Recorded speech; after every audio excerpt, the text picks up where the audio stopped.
Okay, so we're actually going to start in down dog today. So go ahead and sit back, tucking the toes under, pedal out the legs. So I know splits can be really intimidating sounding, but I promise we're going to stretch you out really good so that they won't be too bad. Or at least you'll have a good framework to use when you're working up to them, later on in your other practices. So get a little bit of movement here just to warm up the calves, the hamstrings, pressing evenly into both hands. And we're just going to take a couple vinyasas. So inhale, shift forward to plank. Exhale, slowly lower down. Maybe cobra, maybe up dog, rolling the shoulders back. Exhale, lower down. Sit up and back, downward facing dog again, pedaling out the legs if you need to.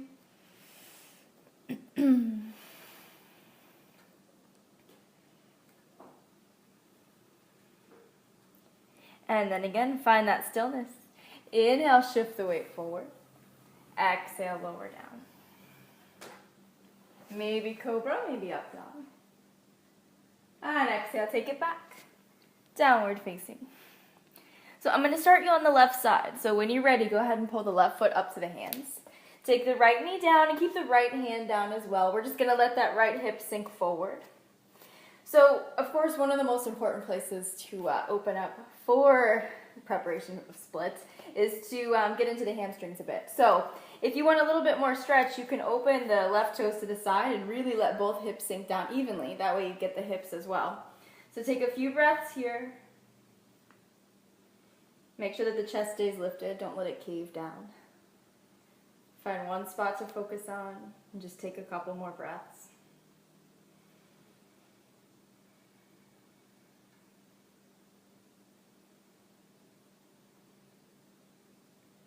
Then bring the left toes back to the front so that everything is square.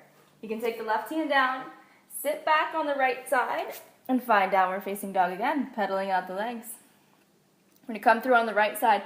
So take the right foot all the way through to the hands, keeping the left hand down, the left knee down. Maybe open up the right toes and sink both hips down evenly.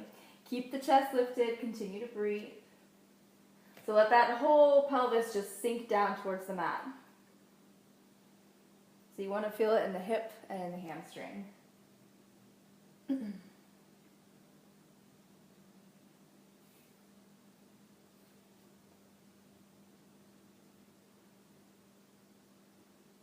take one more breath.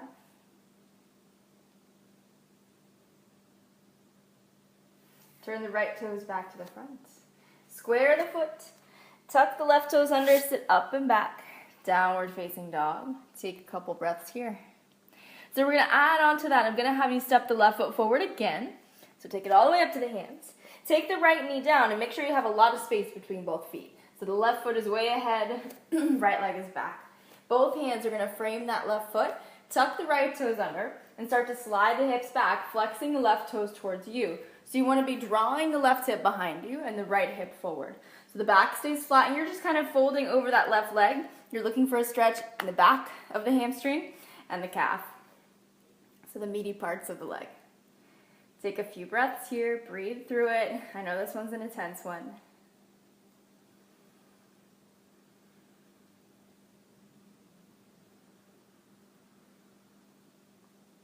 And then gradually sit the hips forward again. Keep lifting the chest ahead of you. We're going to sit back again. So slide the weight back, flex the left toes. Sitting the hips back. Remember, don't fold the left side in half. Keep pulling the hip behind you, keeping everything square. Shift the weight forward one more time. Look, you're practically there, halfway. The right leg isn't split already. From where you are, let both hands frame the left foot. Tuck the right toes under, sit up and back. Downward facing dog. I just want you to come to a brief pigeon on the left side. So go ahead and bring the left knee all the way up to the hands. Slide the right leg back and just let the hips sink down. So remember, keep the left knee bent. Make sure the hips are square so you got that symmetry before depth. Right hip is rolling forward. Maybe lean onto the forearms. Just taking a few breaths. Relaxing the head and the neck.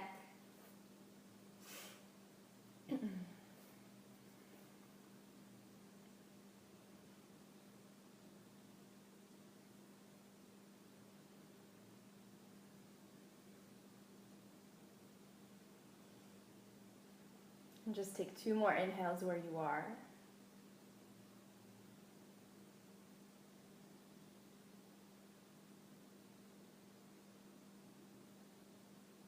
Gradually press up to the hands. Lifting the chest, tuck the right toes under, and sit up and back, downward facing dog.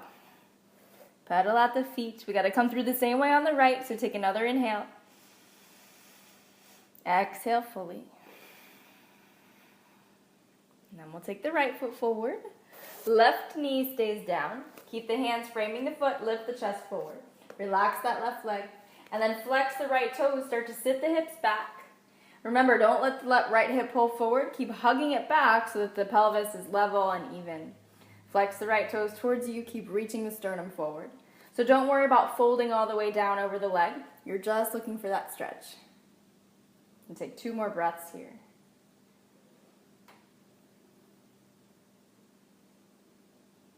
On your next breath, shift the weight forward. Sitting the hips down, pull the chest forward so everything is long. Let that left leg be really heavy. The hips are dropping forward. And then one more time, we're going to sit it back. So sitting the hips back, flex the right toes. Another thing, I know it takes a while to kind of get into those bigger muscle groups in the legs and in the back and stuff. So if you have plenty of time, you can definitely do these, rocking back and forth a few extra times just to get the legs even warmer. Sit forward again, lifting the chest. And then press into both hands. Find a downward dog one more time. And then we'll come to pigeon on the right. So as you're ready to, bring the right knee forward. Left leg is sliding back, nice and heavy. Keep both hips square, and then let the forearms come down if you're ready to. So keep hugging the ribs in, keep everything really flat, the back really flat. We'll take a few breaths.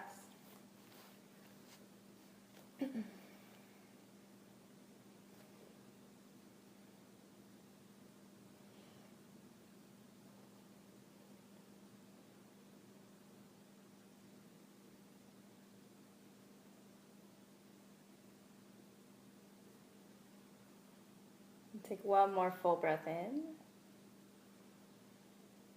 And a full breath out. And press into both hands. Come on up. Tuck the toes under. Down dog. So we're going to start to move into that split. So take the left foot forward. Now I just want you to come to that same kneeling lunge that we started with. So letting the hips sink forward. You can keep the right hand down. And then take the left hand down as well. So you're framing that left foot. So what I like to do is just kind of rock my weight forward and back again to kind of wiggle the feet further away from each other. So you can tuck the right toes under, sit the hips back. So if you feel okay here and you feel like, okay, maybe try this a little bit more, you can lean forward, step the left foot forward a bit more, press the hips down. Sit it back, rocking back. So maybe you still feel okay and you could step it forward a bit more. And of course, on a sticky yoga mat, it is hard to just slide it right out. So if you're on a hardwood floor or something, it might be easier to come off your mat briefly. So just like you would in pigeon, try to make sure that that opposite hip is rolling forward. Even if you're not totally down on the floor, that's okay. Keep lifting the shoulders back, try to keep everything square, pull the belly in, energize through both legs, don't just let them hang there. Maybe take the arms up if you're all the way down.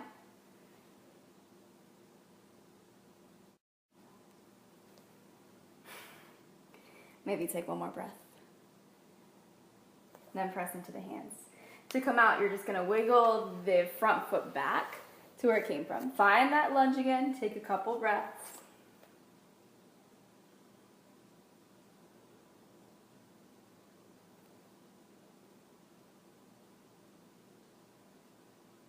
Then press into the hands.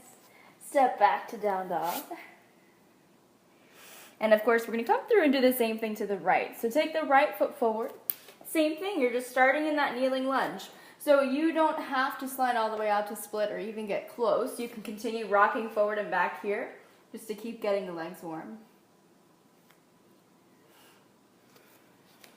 So while you're doing that, I would totally encourage you to go find the story of Hanuman. So if you follow, or if you know a lot about yoga and its poses, you might know that splits in Sanskrit is Hanumanasana, which is what we would call it in Sanskrit. But it's awesome because it's such a powerful story about this monkey who basically overcomes the belief that he can't do something, and in the end he does. And it sounds very simple, but it's actually really inspiring. So if you have a chance, it's quite a long story, so if you have a chance, I would definitely encourage you to find it and just take a read. There are so many resources out there and so many different versions of the story. So the one that I like the best, the lesson at the end is basically that, you know, in order to do something new, that first leap is always the leap of faith, but the following are leaps of knowing, which is really appropriate in a split because when you first see it, you're like, there is no way that I'm ever going to do this. But the truth is that you can. It just takes a little bit of persistence and that acceptance that, okay, it'll take time, but I'll get there eventually.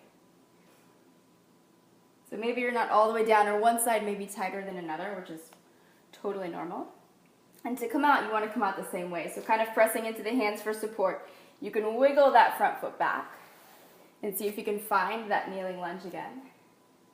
And then for real this time, last down dog. Step back. I think I said that like 5 down dogs ago. Look to the hands. We're going to move through one final vinyasa. So shifting forward to plank. Exhale, take it down. Maybe cobra, maybe up dog. And then find child's pose, sitting back on the heels. Walk the hands out, take a few breaths, let the eyes close.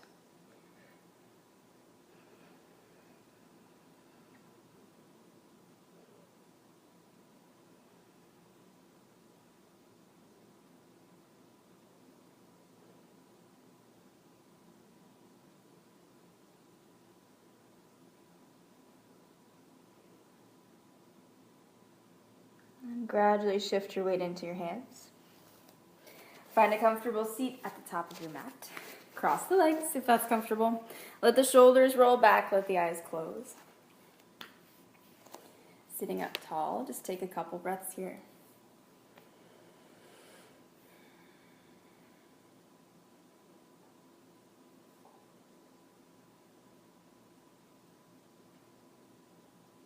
And on your next inhale, sweep the arms up overhead. Bring the hands to prayer and exhale them right down to the heart center, sealing in your practice. And let the eyes open. Namaste.